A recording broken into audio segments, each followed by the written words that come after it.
Assalamualaikum warahmatullahi wabarakatuh. Seperti biasa saya akan membahas alur cerita dari Against the Sky Supreme ya guys. Sebelum ke pembahasan jangan lupa, like, comment and subscribe ya. Yuk tanpa basa-basi lagi kita langsung ke pembahasannya. Di episode sebelumnya, Xuanyuan Changfeng mentransmisi kepada Xuanyuan Haokong, dan diam-diam berkata, "Paman, saya pikir saudara perempuan pemilik kota saya sedikit menyukai Tan Yun," ucap Changfeng. Xuanyuan Haokong berkata, "Saya tidak tahu apakah saya suka atau tidak, tetapi rower untuk Yuner, anak ini pasti memiliki kesan yang baik," ucap Haokong. Pada saat ini, bibir merah Xuanyuan Ru terbuka sedikit, dan kepalanya sedikit bergetar. "Tan Yun, aku memiliki kekuatan untuk melompat untuk menantang kultivator tingkat ke-11 biasa di alam suci Kaisar. Dan Long Xiaolin sekarang berada dari peringkat ke-12 alam suci Kaisar, begitu perang dimulai, saya tidak memiliki kesempatan untuk bertahan hidup. Putranya, Long Claw, sekarang peringkat ke-8 dari alam suci Kaisar, jika perang dimulai, saya akan ditahan oleh Long Xiaolin, dan tidak akan ada seorang pun di Xuanyuan Xiancheng kami yang bisa melawan Long Claw," ucap dari Xuanyuan Rou. Mendengar ini, Tan Yun berkata, "Untuk rencana saat ini, hanya dengan menyerbu kota yang ditinggalkan, kami dapat memaksa Long Xiaolin mundur," ucap Tan Yun. Setelah mendengar ini, Xuanyuan Rou menghela nafas. "Saya sudah memikirkan rencana ini, tetapi itu tidak akan berhasil. Di kota yang ditinggalkan, ada juga wakil penguasa kota Linghu Yunfei, memimpin 11 jenderal menjaga kota. Jika saya meninggalkan Xuanyuan Xiancheng, jika formasi pertahanan besar dilanggar, konsekuensinya tidak akan terbayangkan, kota abadi Xuanyuan saya pasti akan berdarah ke sungai. Jika paman saya pergi ke kota yang ditinggalkan, pamanku tidak sama sekali, Linghu Yunfei masih memiliki 11 lawan laksamana. Jadi rencana ini tidak akan berhasil," ucap Xuanyuan Ruo. Xuanyuan Ru menatap mata Tan Yun dengan sentuhan kelembutan, dan segera, matanya dengan tegas berkata, "Saya terhubung, jika saya menukar kehidupan satu orang di Xuanyuan Xiancheng dengan kehidupan miliaran orang di Xuanyuan Xiancheng, formasi pertahanan akan segera datang, ketika saya diserang, saya setuju untuk menikahi Long Xiaolin, kemudian, Anda akan mengambil kesempatan untuk melarikan diri dengan yang abadi," ucap Xuanyuan Ruo. Mendengar ini, Xuanyuan Haokong segera berkata, "Rower, ini benar-benar tidak mungkin," ucap Haokong. "Ya, Tuan Kota Saudari," ucap Xuanyuan Changfeng berkata dengan panik. "Ada sedikit ketidakberdayaan di mata indah Xuanyuan Ru, tapi apalagi yang bisa saya lakukan, saya adalah pemilik kota, dan saya akan bertanggung jawab kepada orang-orang di kota," ucap Xuanyuan Rou. Xuanyuan Changfeng berkata, "Kakak, kamu bisa cepat dan mundur, ketika ranahmu membaik lagi. Bahkan jika formasi pertahanan rusak, Long Xiaolin mungkin bukan lawanmu saat itu," ucap dari Changfeng. Xuanyuan Ru menggelengkan kepalanya dan berkata, "Selama retret saya dipromosikan ke ranah Kaisar Orde ke-9 telah ada selama 30.000 tahun, tapi saya masih tidak bisa menyentuh penghalang Orde ke-10 dari ranah suci Kaisar. Jika ada pil Kaisar kelas atas, saya pasti bisa meningkatkan ranah sebelum formasi pertahanan menerobos. Tetapi tanpa pil saya seharusnya tidak bisa menerobos," ucap dari Xuanyuan Rou. Tan Yun memandang Xuanyuan Rou dan tampak sedikit linglung, dia tidak menyangka bahwa Xuanyuan Rou memiliki hati yang baik, yang benar-benar berbeda dari ketika dia adalah Patriark Kleroh. Xuanyuan Ru menoleh, menatap Tan Yun, dan menghela nafas. "Tan Yun, tahukah kamu adalah satu-satunya pria di dunia ini yang membuat hatiku berdebar. Sayang sekali, kita ditakdirkan untuk tidak memiliki hubungan," ucap dari Xuanyuan Rou di dalam hatinya. Tepat ketika Xuanyuan Rou kehilangan hatinya, Tan Yun bangkit dari kursi dan berkata dengan tegas, "Aku akan menyerang kota yang ditinggalkan," ucap Tan Yun.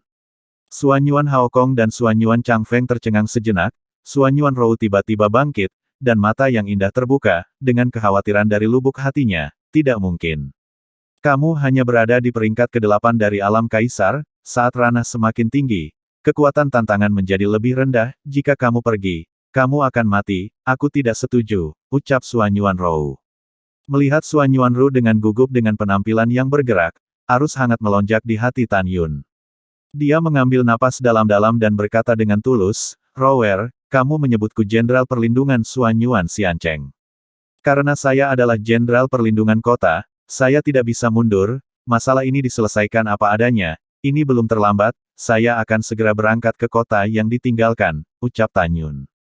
Suan Yuanrou menggelengkan kepalanya, mengepalkan tinjunya yang harum dengan erat, dan masih bersikeras. Saya tidak setuju, Anda adalah seorang jenius abadi, hanya Anda yang hidup, kami makhluk abadi yang lebih rendah memiliki harapan untuk mengalahkan makhluk abadi yang unggul. Begitulah, ini sudah diputuskan, sekarang, saya adalah pemilik kota, dan kata-kata saya adalah perintah, ucap Suan Yuanruo. Setelah berbicara, Suan Yuanruo berkata, saya lelah dan ingin diam, ucap Suan Yuanrou. Setelah berbicara, Suan Yuanrou melangkah keluar dari paviliun VIP. Setelah Suan Yuan Haokong menghela nafas, dia memandang Tan Yun dengan ramah dan berkata, Yuner, aku dapat melihat bahwa Rower sangat peduli padamu. Di kota yang ditinggalkan, ada Longtan Tiger dan, apa perbedaan antara kamu pergi dan mati, ucap Haokon. Mendengar ini, Tan Yun mengangguk dan tidak mengatakan apa-apa. Setelah itu, Suan Yuan Haokong, Suan Yuan Changfeng dan Tan Yun mengobrol sebentar sebelum pergi. Tan Yun tiba-tiba berkata, tolong tetap di sini, ucap Tan Yun. Ada apa dengan Yuner? Tanya Suan Yuan Haokong. Tan Yun bertanya, apakah orang-orang di kota yang ditinggalkan semuanya orang jahat, ucap Tan Yun. Suan Yuan Haokong memenuhi dadanya dengan kemarahan dan berkata, miliaran makhluk abadi di dalamnya semua adalah antek-antek makhluk abadi yang unggul. Aku tidak sabar menunggu untuk mencabik-cabik mereka. Yuner, apa yang kamu tanyakan, ucap Haokong. Tan Yun menjawab, tidak apa-apa, aku hanya bertanya dengan santai, ucap Tan Yun. Setelah Suan Yuan Haokong pergi, Tan Yun mondar-mandir di lobi, alisnya yang berkerut berangsur-angsur santai, berkata dengan tegas, wakil penguasa kota dari kota yang ditinggalkan, dan 11 jenderal dari alam suci kaisar, saya tidak tahu berapa banyak langkah yang telah mereka latih. Bahkan jika tempat yang ditinggalkan adalah sarang harimau Longtan, aku, Tan Yun, juga akan pergi untuk memperbaikinya. Pergi saja, jungkir balikkan kota yang ditinggalkan, dan bunuh dia. Membunuhnya adalah sungai darah, saya tidak percaya Long Xiaolin tidak akan menarik pasukannya. Ini adalah satu-satunya strategi sekarang. Selain itu, Laksamana Suan Yuan mengatakan sebelumnya bahwa ada kebakaran di pasar alun-alun kota yang ditinggalkan. Jadi saya harus pergi. Sekarang kultivator teratas di kota yang ditinggalkan semuanya berada di luar Suan Yuan Xiancheng. Ini adalah kesempatan sekali seumur hidup bagiku, ucap Tan Yun. Dengan pikiran yang teguh, Tan Yun meninggalkan sepucuk surat di atas meja dan diam-diam melangkah keluar dari paviliun VIP. Segera, jubahnya berubah menjadi seberkas cahaya ungu dan naik ke langit. Ketika Tan Yun naik ke Wanlonghu ketika dia berada di layar Great City Array, celah terbentuk di layar. Tan Yun terbang keluar dari celah, dan kemudian, dia mengorbankan tabut suci abadi kualitas terbaik dan memasuki tabut suci abadi. Di ruang pelatihan, sambil mundur dan berlatih, saat mengendarai tabut suci abadi, melintasi lautan awan yang luas dengan kecepatan tinggi, menuju kota yang ditinggalkan di kejauhan. 3 jam kemudian, malam tiba. Di luar Suan Yuan Xiancheng, 200 juta pasukan musuh, masih membombardir area pertahanan kota Wanlong. Di puncak Gunung Suci Suan Yuan, di lantai 9 kuil abadi-abadi tertinggi, Suan Yuanru mengerutkan kening dan sangat khawatir. Ada apa denganku? Suan Yuanru bergumam pada dirinya sendiri. Mengapa saya terus menunjukkan penampilannya di pikiran saya ketika dia mengajari saya tentang peralatan dan teknik formasi? Mengapa jantungku berdetak lebih cepat ketika aku memikirkannya, dan ketika aku melihatnya? Kenapa hatiku terasa penuh saat melihatnya, dan kenapa hatiku terasa hampa saat tidak melihatnya? Apakah ini rasanya jatuh cinta dengan seseorang, ucap Suan Yuanru. Pada saat ini, suara cemas Suan Yuan Changfeng terdengar dari puncak gunung. Saudari, kamu keluar, ucap Changfeng. Suan Yuanru menghilang dari aula keluar dari udara tipis, dan muncul di depan Suan Yuan Changfeng di saat berikutnya, dan mengangkat alisnya. Changfeng, ada apa? Ucap Suan Yuanru. Suara Suan Yuanru tiba-tiba berhenti, dan segera, firasat buruk muncul. Dia melihat Suan Yuan Changfeng memegang surat di tangannya, dan kata-kata dibuka Rower secara pribadi, tertulis di amplop itu. Suan Yuan Changfeng berkata, saudari, saya pergi ke Tan Yun sekarang dan menemukan surat ini tertinggal di atas meja. Sebelum Suan Yuan Changfeng selesai berbicara, surat di tangannya direnggut oleh Suan Yuanru. Ini adalah pertama kalinya Suan Yuan Changfeng melihat ekspresi gugup Suan Yuanru. Suan Yuanru membuka amplop dengan tangan batu giok yang gemetar, tetapi melihat surat di amplop.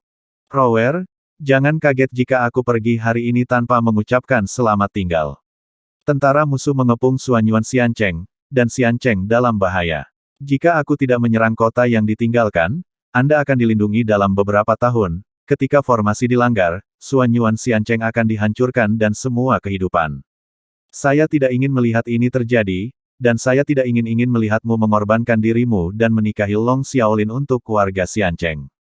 Jadi, aku akan menyerang dan meninggalkannya. Jika aku tidak ingin mati, tidak ada yang bisa membunuhku. Dan juga, ada beberapa hal antara kamu dan aku yang akan datang suatu hari cepat atau lambat.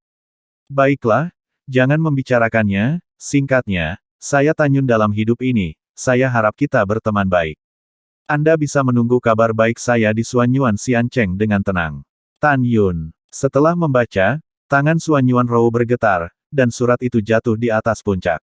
Tubuhnya yang halus bergetar, dan air mata terlepas dari matanya. Angin kencang meniup air matanya, tetapi itu tidak bisa menghilangkan ketakutan di matanya. Kamu akan pergi ke kota yang ditinggalkan dengan kemalangan besar. Bagaimana kamu bisa membuatku merasa nyaman? Bagaimana aku bisa merasa nyaman? Tidak, aku akan menemukanmu kembali, ucap Suanyuan Rou di dalam hatinya. Suanyuan Rou tidak tahan untuk menghapus air mata dari sudut matanya, dan ingin mengejar Tan Yun. Suanyuan Changfeng, yang baru saja selesai membaca surat itu, buru-buru meraih Suanyuan Rou. Kakak, kamu tidak bisa impulsif, ucap Changfeng. Suanyuan Rou berkata dengan dingin, lepaskan aku, jika aku tidak pergi. Bagaimana jika dia terjebak dalam kecelakaan, ucap Suanyuan Rou.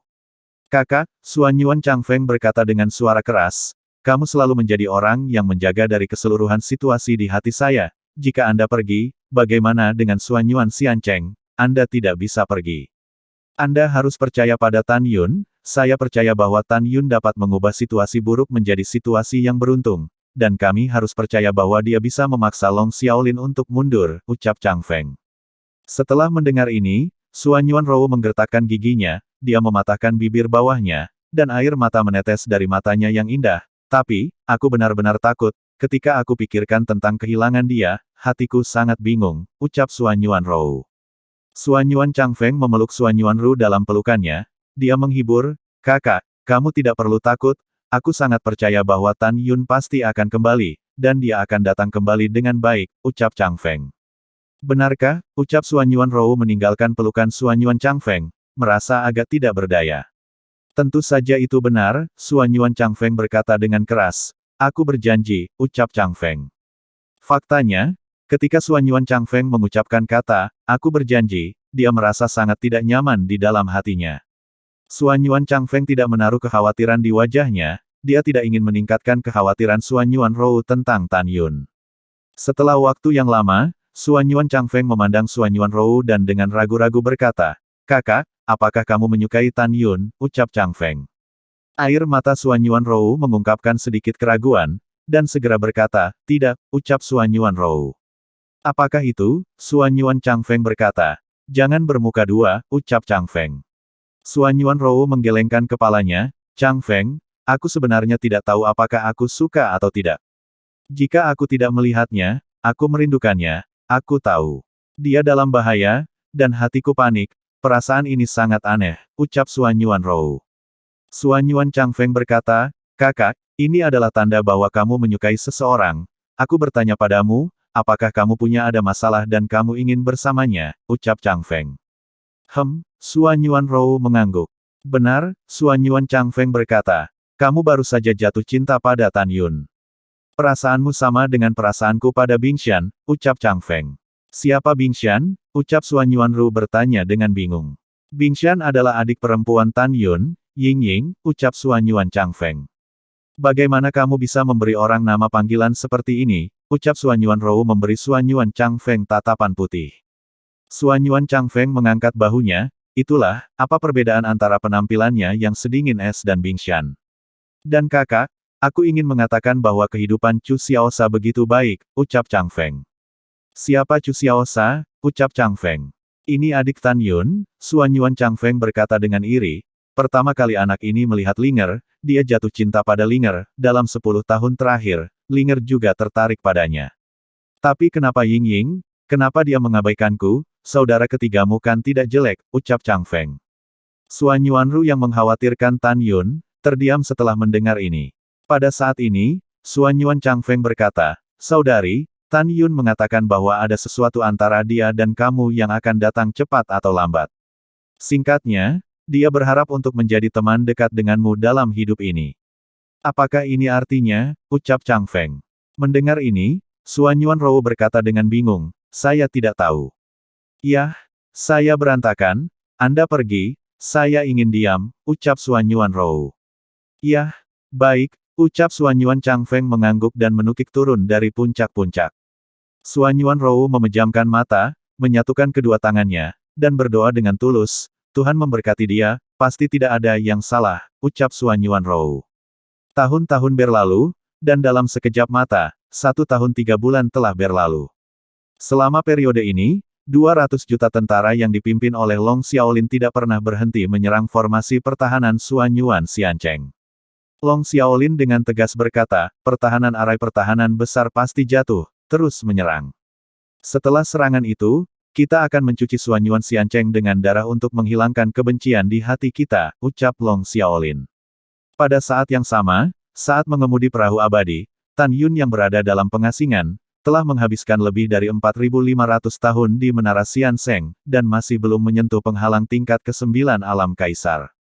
Dalam sekejap mata, 3 hari kemudian, di tanah terbengkalai, ada ngarai besar di barat laut. Di dataran di luar ngarai, sebuah kota raksasa seluas 600 juta abadi dibangun, itu adalah kota terbengkalai. Kota terbengkalai dulunya adalah kota terbesar yang dibangun oleh para dewa rendahan di tanah terbengkalai. Kota ini dilengkapi dengan formasi pertahanan yang besar, membuat kota ini tak tertembus.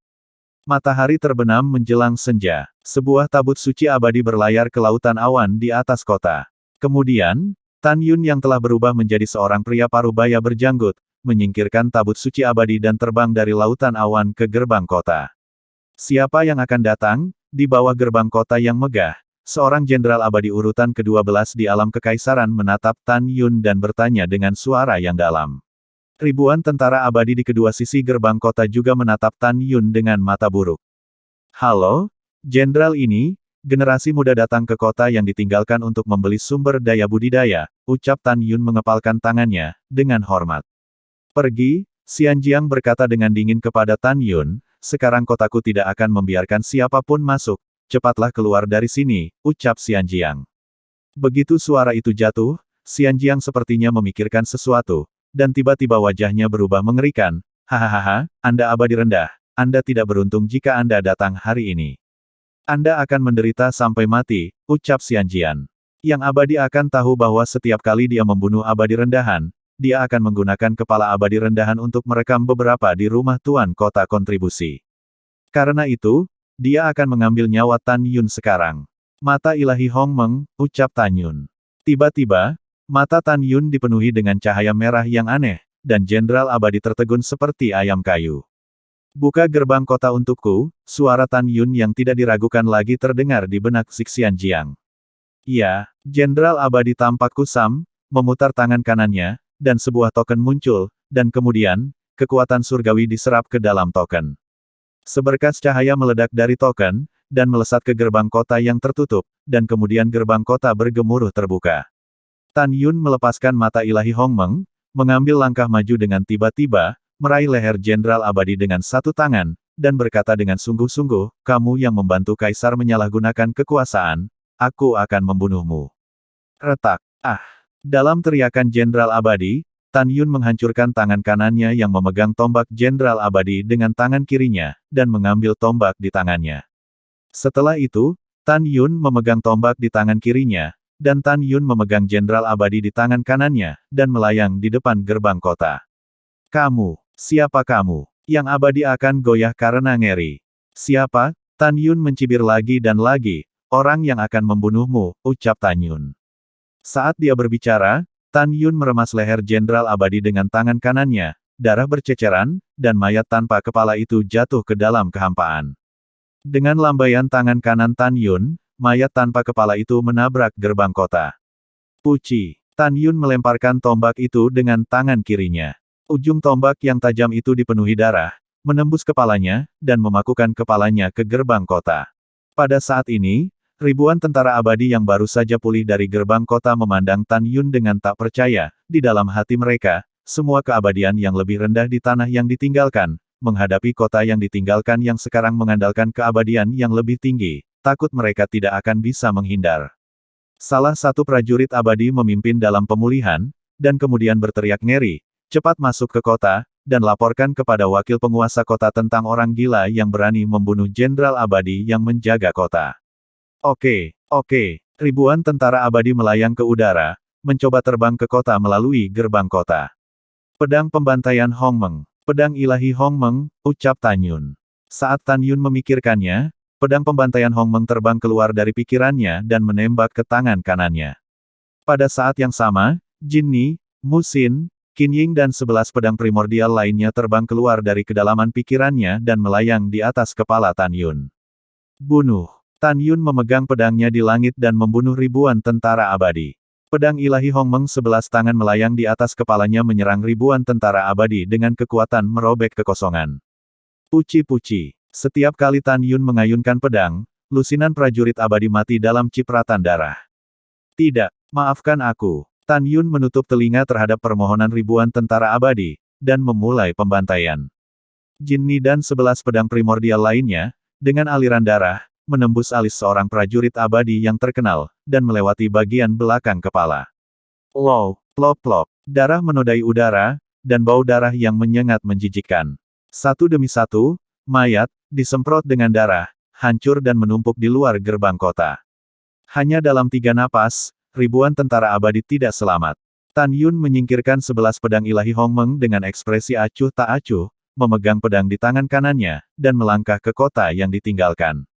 Pada saat ini, di gerbang kota lusinan orang yang berada di alam hukuman, menyaksikan adegan di mana Tan Yun membantai tentara abadi. Saat mereka mendekat selangkah demi selangkah, Tan Yun yang membunuh dewa hendak melarikan diri. Berhenti untukku, ucap Tan Yun melintas di udara, lalu melintasi jarak beberapa ribu meter, meraih leher seorang abadi dengan tangan kirinya, menunjukkan mata surgawi Hongmengnya, dan bertanya, katakan padaku, kamu mau membunuh orang-orang abadi tingkat rendah, ucap Tan Yun. Orang-orang abadi itu mengangguk datar.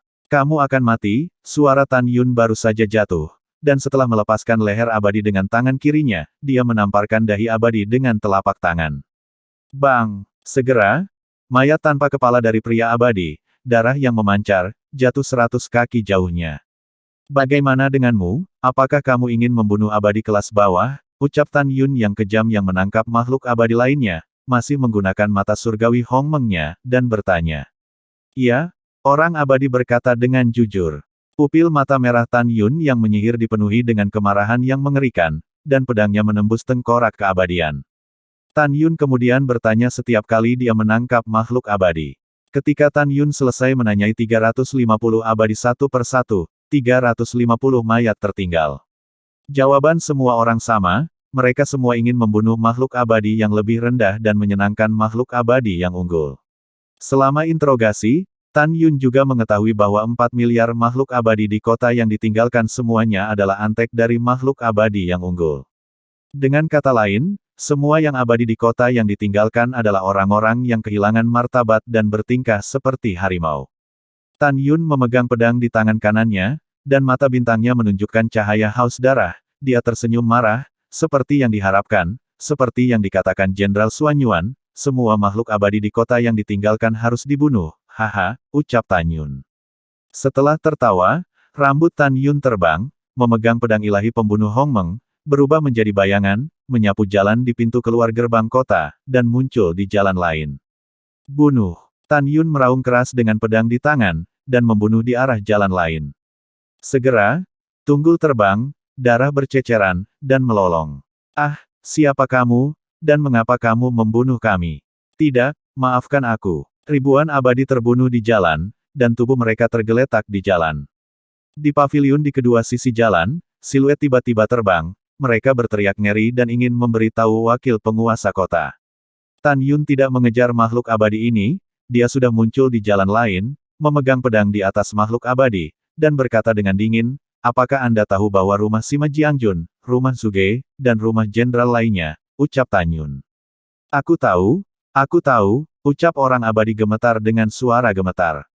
Gambarkan peta untukku di slip batu giok, ucap Tan Yun, tidak diragukan lagi menunjukkan mata ilahi Hongmeng-nya saat berbicara, dan memerintahkan, gambarkan lokasi rumah wakil tuan kota dan rumah tuan kota juga, ucap Tan Yun. Segera di cincin abadi, dia mengeluarkan slip batu giok kosong dan menggambar peta sesuai permintaan Tan Yun. Setelah Tan Yun memanipulasi pengetahuan abadi ke dalam slip batu giok, dia menyimpan lokasi rumah penguasa kota, rumah wakil penguasa kota, dan rumah 31 jenderal dalam pikirannya.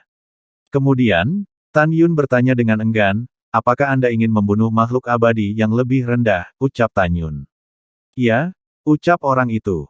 Keabadian rendah mana yang paling ingin Anda bunuh, ucap Tan Yun. Tentu saja itu adalah makhluk abadi dari Suanyuan Xiancheng.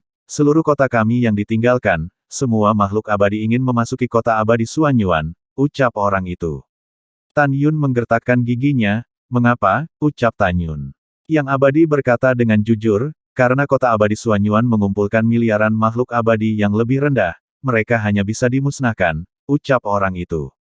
Dengan suara tajam, sebuah pukulan menghantam kepala pria itu. Pada saat ini, ribuan orang abadi di jalan ini memarahi Tan Yun satu demi satu. Anakmu sudah selesai. Membunuh orang di kota yang ditinggalkan adalah kejahatan besar. Jika kamu membunuh orang yang tidak bersalah tanpa pandang bulu, kamu akan dihukum. Di hadapan teguran semua orang, ekspresi Tan Yun sangat acuh tak acuh, dan dia berteriak dan mengguncang langit, dengarkan aku dengan jelas, orang yang membunuhmu adalah Tan Yun, ucap Tan Yun. Begitu dia selesai berbicara, Tan Yun mulai membunuh, membantai sepanjang jalan, meninggalkan lebih dari 1000 mayat di jalan ini, dan menghilang di ujung jalan. Kemudian, Tan Yun berturut-turut membantai lebih dari 20.000 musuh di 9 jalan yang saling bersilangan. Setelah itu, dia tidak membantai lagi, tetapi berubah menjadi sinar ungu, meluncur di atas kota yang ditinggalkan dengan kecepatan tinggi, dan menembak ke arah rumah Jenderal Sima di selatan kota. 2 hari kemudian, berita tentang seseorang bernama Tan Yun yang membantai para keabadian dari kota yang ditinggalkan secara bertahap menyebar di kota terlantar yang luas itu. Pada saat ini, di kota yang ditinggalkan, rumah wakil tuan kota. Di aula yang megah, wakil penguasa kota Ling Hu Yunfei memanggil 11 jenderal. Ling Hu Yunfei gemetar karena marah, dan meraung pada 11 jenderal, saya baru saja mendapat kabar bahwa ada seorang pria parubaya bernama Tan Yun yang membunuh pembela kota saya dan menempatkan kepala pembela di paku ke gerbang kota. Kemudian, dia membantai ribuan prajurit abadi yang menjaga gerbang kota, dan darah membasuh beberapa jalan di gerbang kota. Setelah aku tinggal di dalamnya, aku pasti akan mengikisnya hidup-hidup, ucap orang itu. Pada saat ini, seorang laksamana bernama Feng Tiantu mengerutkan kening dan berkata, wakil penguasa kota, Tan Yun ini, tidak melakukan pembunuhan lagi dalam 2 hari terakhir. Bawahan saya tidak mengerti, mengapa dia tiba-tiba menjadi gila 2 hari yang lalu, ucap dari Feng Tiantu. 10 abadi lainnya juga bingung. Tidak ada gunanya berpikir terlalu banyak, Ling Hu Yunfei berkata dengan marah, kamu segera memobilisasi 110 juta tentara dari batalion umum, dan cari dia dan bunuh orang ini untuk wakil penguasa kota ini, ucap dari Ling Hu Yunfei. Mengikuti perintah Ling Hu Yunfei, 11 jenderal segera pergi ke barak untuk memobilisasi tentara abadi untuk mencari dan membunuh Tan Yun di seluruh kota. Bintang-bintang kabur, bulan kabur, dan kunang-kunang kecil menerangi langit malam. Sebuah rumah besar yang menempati 3 abadi di negeri itu, dan itu adalah rumah Jenderal Sima. Pada saat ini, di sebuah ruangan yang didekorasi oleh seorang putri di mansion, ada seorang gadis yang malu dengan bulan dan bunga. Mata gadis itu abu-abu, siapa lagi kalau bukan Sima Feier. Nona, wakil tuan kota muda ada di sini untuk menemukanmu lagi. Pada saat ini, seorang pelayan dengan gembira berlari ke kamar kerja. Di mana dia? Mata indah Sima Feier berkilat gembira. Ada di lantai pertama, pelayan itu tersenyum dan berkata, Nona, saya pikir wakil kepala kota muda sangat menyukai Anda, dan akan datang menemui Anda setiap 3 hari, ucap pelayan itu. Sima Feier tersenyum dan tidak mengatakan apa-apa. Dia pergi kamar kerja dengan pengawalan dan datang ke lobi di lantai pertama. Di lobi, berdiri seorang pria muda dengan sikap yang luar biasa. Nama pria ini adalah Ling Huchong, dan dia sekarang adalah kultivator tingkat ke-7 dari alam suci. Dan Sima Feier telah memasuki basis kultivasi tingkat ketiga dari alam suci Kaisar dalam lebih dari 20 tahun sejak dia meninggalkan Suanyuan Xiancheng. Alasan mengapa ranah telah meningkat begitu cepat sepenuhnya karena pujian Ling Huchong.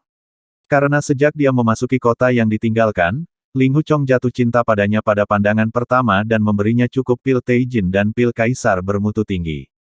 Ditambah dengan perawatan cermat Ling Huchong, hati Sima Feier berangsur-angsur jatuh. Sangat tepat untuk menerapkan kata-kata, berbahagia dalam hidup, kepada Sima Feier. Feier telah melihat wakil tuan kota muda, ucap Sima Feier tersenyum dan memberi hormat. Ling Huchong berkata dengan penuh kasih, Nona Mei Feier, Anda tidak perlu bersikap sopan. Saya di sini malam ini untuk berbicara dengan Anda tentang sesuatu, ucap Ling Huchong. Sima Feier aku. Ling Huchong berkata dengan tulus, aku sudah lama mencintaimu, dan aku ingin menikahimu, ucap Ling Huchong. Sima Feier mengangguk. Hahaha, itu bagus. Ling Huchong sedikit kewalahan dengan kegembiraan, dan segera memeluk Sima Fei. Sama seperti detak jantung Sima Feier terdengar, pupil matanya tiba-tiba menyusut, tapi Sima Feier melihat sinar cahaya ungu ditembakkan dari luar paviliun dan muncul di lobi, berubah menjadi seorang pria paruh baya berjubah ungu pria berjanggut. Tan Yun memandang Sima Feier, dan ada niat membunuh yang tak terbendung di matanya. Dari suara Sima Feier dan sepasang mata abu-abu yang mati, Tan Yun bisa yakin bahwa wanita bertopeng berpakaian hitam yang menculiknya di mansion tuan kota adalah Sima Feier. Kecantikan kecil, kamu sangat penyayang, Tan Yun berkata dengan suara kasar, gadis kecil, paman menyukaimu, dan kamu akan menemani paman malam ini, ucap Tan Yun. Mendengarkan suara lembut itu, Sima Feier melepaskan Ling Huchong, sepasang mata abu-abu yang mati mengungkapkan rasa dingin yang tak ada habisnya. Sebelum Sima Feier bisa berbicara, pelayan di sebelahnya menjulurkan jari, menunjuk ke arah Tan Yun, dan berseru, Nona, dia yang membunuh lebih dari 20.000 warga kota, ucap pelayan itu. Pada saat ini, Ling Huchong tiba-tiba berbalik, fitur wajah tampan sangat terdistorsi dengan kemarahan, kamu semut dari alam Kaisar tingkat 8, aku tidak peduli berapa banyak penduduk kota yang kamu bunuh. Tapi kamu berani memperlakukan Fei, kamu tidak sopan, aku akan mencabik-cabikmu. Sebelum dia selesai berbicara, tubuh Ling Huchong dipenuhi dengan nafas dari alam suci Kaisar tingkat ke-7, dan tangan kanannya berubah menjadi cakar. Lalu setelah itu, bagaimanakah kelanjutan ceritanya? Next di episode berikutnya ya, wassalamualaikum warahmatullahi wabarakatuh.